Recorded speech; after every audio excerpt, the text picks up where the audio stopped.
As computers and cell phones began to become more widely used in our society, there was a lot of controversy on whether or not these devices could be considered addictive or if they were simply just a compulsion.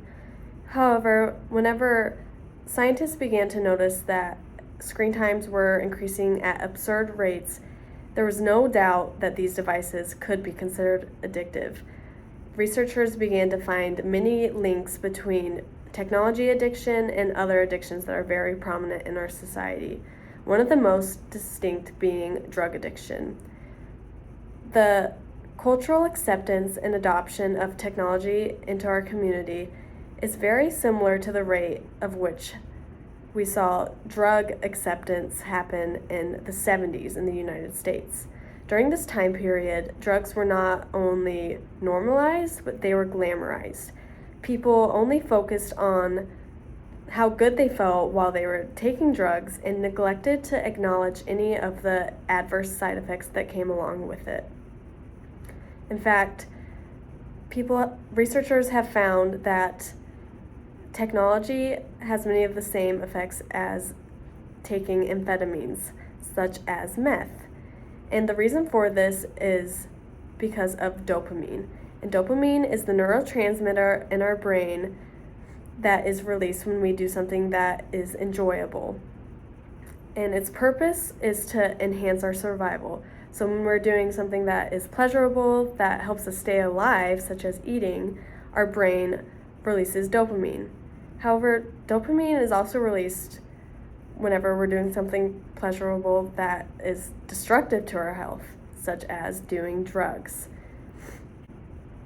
Technology and drugs create this great initial release of dopamine when they're used. For example, when you click on a notification, your brain releases dopamine and it makes you feel good. However, this good feeling fades fast and it makes you want to consume more, which is why it's considered addictive. And not only has internet addiction been linked to drug addiction, but it's also been linked to gambling addiction as well.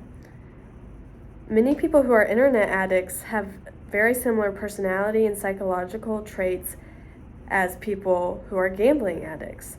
For example, attention deficit disorders and mood and anxiety disorders.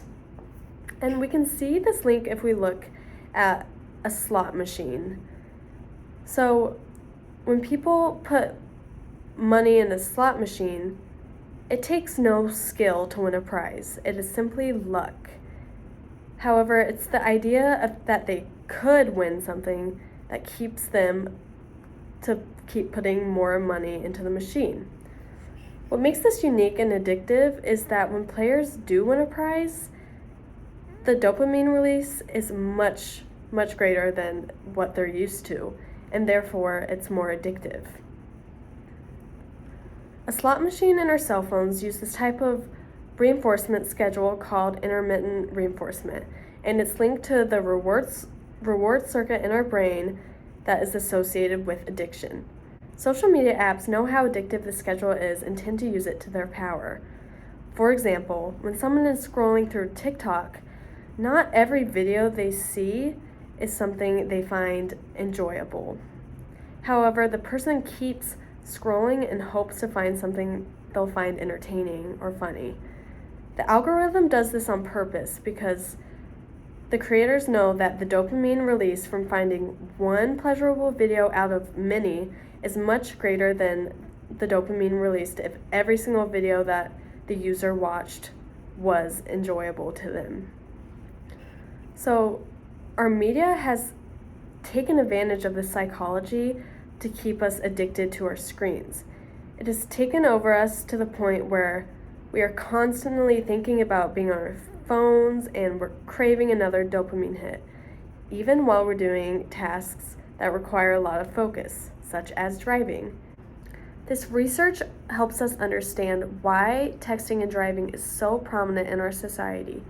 And even though there are many advantages to having our cell phones and internet, it also shows us that it can create unnecessary dangerous events as well.